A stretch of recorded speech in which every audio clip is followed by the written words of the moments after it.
बिस्मिल्लाहिर्रहमानिर्रहीम। अस्सलाम वालेकुम नाज़रीन, मैं हूँ यासिर रशीद और आप मेरा व्लॉग देख रहे हैं।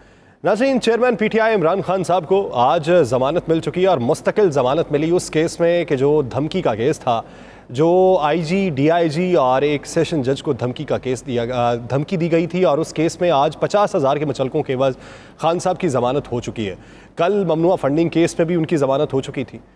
आप ये देखिए कि एक तरफ खान साहब की ज़मानत हो रही है, दूसरी तरफ बड़े जो केसेस थे, जो मियां मोहम्मद शहबाज शरीफ या मियां हमजा शहबाज के ऊपर केसेस थे मनी लॉन्ड्रिंग के हवाले से, उन केसेस में भी उनकी बर्रियत हो चुकी है। एक तरफ ज़मानतें हैं, दूसरी तरफ बर्रियत हो रही है। अब बर्रियत कैसे हो सकती है कि जब फ़र्द जुर्म भी आयद नहीं हुआ, ट्रायल भी नहीं चला, गवाहान के बयानात रिकॉर्ड नहीं किए गए, 14 गवाहान थे, एक वफ़ात पा चुका और दुबई में वो वफ़ात पाई उसने, और बात ये हुई कि ये तबई मौत नहीं मरा, इसको मारा गया। इसके अलावा FIA के जो एक तफ्तीशी ऑफिसर थे उनकी भी मौत हो गई।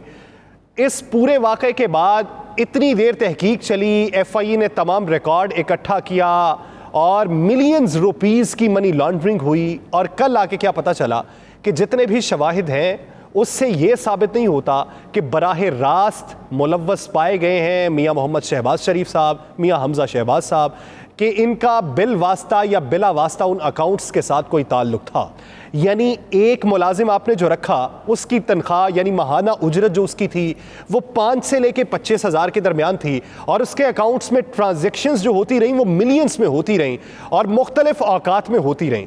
वो औकात से बढ़ के जो पैसा उनके पास आता रहा, उसके शवाहिद जो थे वो लिंक किए गए मियां मोहम्मद शहबाज शरीफ साहब के साथ, लेकिन नाकाफ़ी सबूतों की बुनियाद के ऊपर इसे वक्त का ज़िया गर्दानते हुए केस से बरी कर दिया गया है और आज उसका तहरीरी फैसला भी जारी हो चुका है।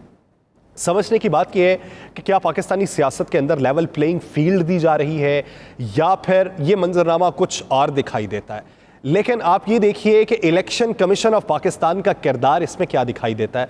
वो तफसीली उस पर बातचीत की जाएगी कि इलेक्शन कमीशन ऑफ पाकिस्तान ने फनकारी क्या लगाई है सिंध के अंदर, और दूसरी तरफ कुरम के अंदर क्या बातचीत हुई है, और मजमूई तौर के ऊपर चेयरमैन PTI के खिलाफ इलेक्शन कमीशन क्या इकदाम उठाने जा रहा है।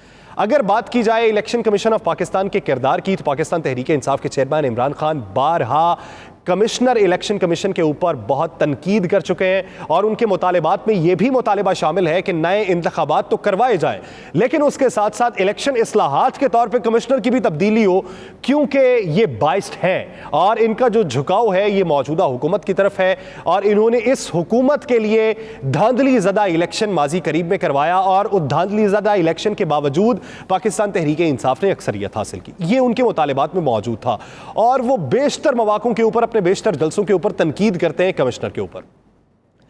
आज इलेक्शन कमीशन ऑफ पाकिस्तान ने अदालत में एक दरखास्त दायर की है।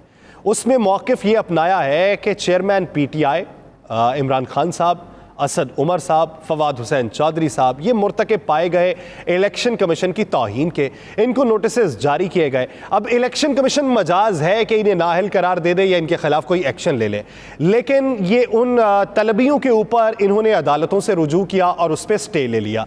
इलेक्शन कमीशन ने मौक़िफ़ ये अपनाया है कि इलेक्शन कमीशन मजाज है, एक्शन लेने के ये जो स्टे है ये तमाम खारिज किए जाएं और तमाम केसेस जो हैं ये एक ही अदालत में सुने जाएं, मुख्तलिफ अदालतों में ना सुने जाएं। ये उन्होंने कानूनी नुक्ता नज़र इसमें अपनाया। दूसरी तरफ पाकिस्तान तहरीक इंसाफ मुख्तलिफ मौक़ों के ऊपर ये क्लेम करती रही कि इलेक्शन कमीशन जो है ये हालिया इंतखाबात में रुकावट है और ये धांधली ज़दा इलेक्शन कराएगा, शफाफ इलेक्शन करवाना इसके बस की बात नहीं है। ये सबसे बड़ा इल्ज़ाम इलेक्शन कमीशन पे लगाया गया था, चाहे वो बल्दियाती इंतखाबात हों या फिर ज़िमनी इंतखाबात हों जिनमें इमरान खान साहब ने खुद मैदान में उतरने का फैसला किया था।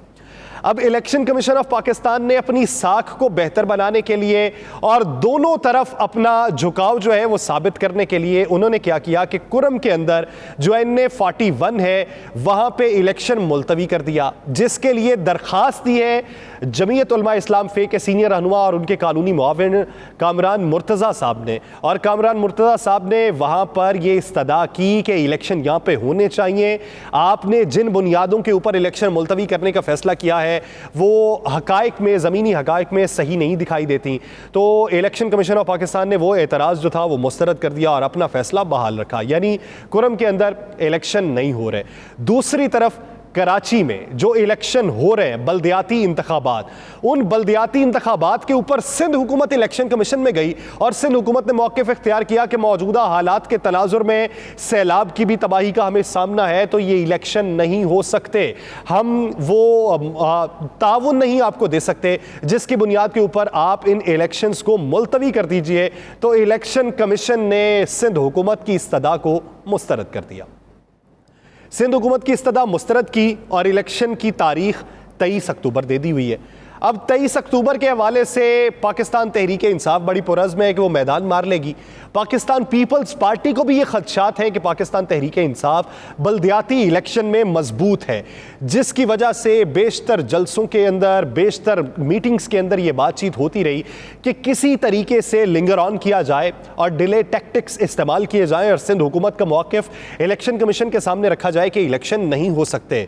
वक्त जो है ये इलेक्शन के लिए साजगार नहीं है।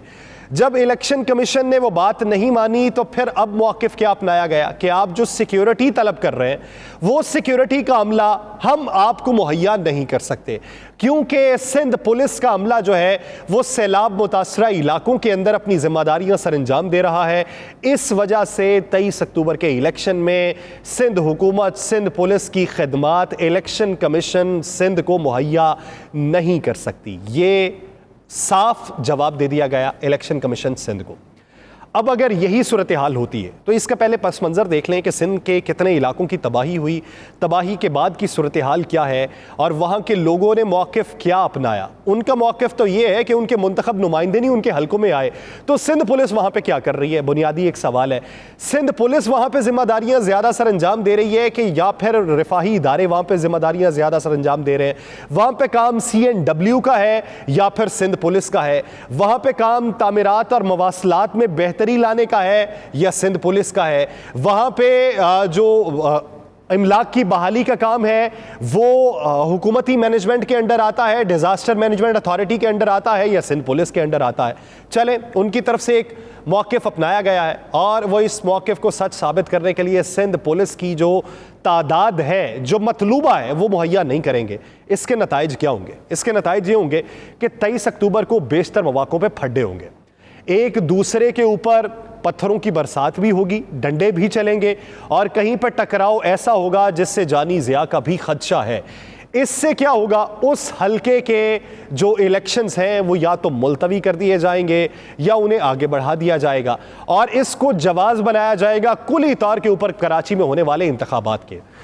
यानी पाकिस्तान तहरीक इंसाफ जो एक ख्वाब आंखों में सजा के बैठी हुई है कि हालिया बल्दियाती इंतखाबात में उन्हें भारी अक्सरियत मिल जाएगी, तो उसके मद्दे मुकाबल सिंध हुकूमत ने जो अपनी पॉलिसी बनाई है वो ज़्यादा मजबूत दिखाई देती है कि सिंध पुलिस को इस बात का इदराक है कि जिस तरह की पाकिस्तान के अंदर मुहिम चली है, जिस तरह आवाम को मोटिवेट किया गया है, जिस तरह पाकिस्तान तहरीक इंसाफ के नैरेटिव को आवाम ने बाय किया है, जिस तरह केसेस ख़त्म हो रहे हैं और उसके खिलाफ भी PTI जो नैरेटिव बना रही है वो बड़ा मजबूत है और आवाम उसी के पीछे चल रहे हैं, तो इस सारे मंजरनामे में पाकिस्तान पीपल्स पार्टी जो सिंध में हुक्मरानी का ख्वाब अपनी आंखों में सजाए हुए है और इसी ख्वाब की तकमील के लिए उन्होंने MQM पाकिस्तान को अपने साथ मिला लिया था, तो साथ में मिलाने के बावजूद भी पाकिस्तान तहरीक इंसाफ की जो स्टैंडिंग है वो कराची में मजबूत है, तो इसीलिए उनकी तरफ से ये इकदाम अपनाया गया। इलेक्शन कमीशन ने अपनी फेस सेविंग के लिए कहीं पर इंतखाबात को मुलतवी किया और उसके मद्दे मुकाबिल दरखास्तें भी उन्हीं की वसूल की जिनका ताल्लुक PDM से है और उनके एतराज़ात को मुस्तरद कर दिया और कहीं पे इंतखाबात मुलतवी करने की दरखास्तें भी उन्हीं की तरफ से आई जिन्हें हार के खदशा है और वहां पर भी इंतखाब को जारी रखने का इंदिया दे दिया और कुली तौर के ऊपर पाकिस्तान तहरीक इंसाफ के गिर्द घेरा तंग करने के लिए अदालत के अंदर भी रुजू कर लिया है। तो आने वाले दिनों में ये जो घेरे तंग हो रहे हैं, जमानतें तो होंगी लेकिन सबसे बड़ा अदालती फ़ायदा, रिलीफ किसको मिल रहा है ये आप भी देखिए। अदालतों के ऊपर बहुत से सवालात उठाए गए कल से लेके अब तक, तो बात ये बनती है कि प्रोसिक्यूशन के ऊपर सवाल उठता है तफ्तीशी ऑफिसर ही अगर मुकर जाए। नैब के केस के अंदर मरियम नवाज साहिबा के केस में जब तफ्तीशी टीम पेश हुई थी तो उनका यह कहना था कि यही सबूत है, इसके अलावा और क्या लाते। कल हुज्जत किसी हद तक तमाम की गई है। FIA तफ्तीशी ऑफिसर ने यह कहा है कि इन्हें केस से बरी ना किया जाए बल्कि यह कार्रवाई आगे बढ़ाई जाए, जिसको अदालत ने मुस्तरद कर दिया। लेकिन कहीं ना कहीं पर यह जो बात गर्दिश करना शुरू हुई थी कि ये दोनों केस से बरी हो जाएंगे, तो इसका मतलब हरगिज ये नहीं कि अदालतों के ऊपर हर्फ उठाने की बात हुई थी। FIA कुछ जराए हैं जिन्होंने सहाफ़ियों तक ये बात पहुंचाई कि कहीं ना कहीं पर FIA बैकफिट पे जाएगी, जिसकी वजह से ये मंजरनामा वज़ा हुआ, जिसकी वजह से मुख्तलिफ ट्वीट्स हुई, गिरफ्तारियां भी हुई। कहीं ना कहीं पे तफ्तीशी ऑफिसर के लूप होल की वजह से किसी को ये मौका मिला है। मौके कब तक मिलते रहेंगे, आप भी सोचिए, सोचने का वक्त है। मुझे दीजिए इजाज़त, अल्लाह निगहबान।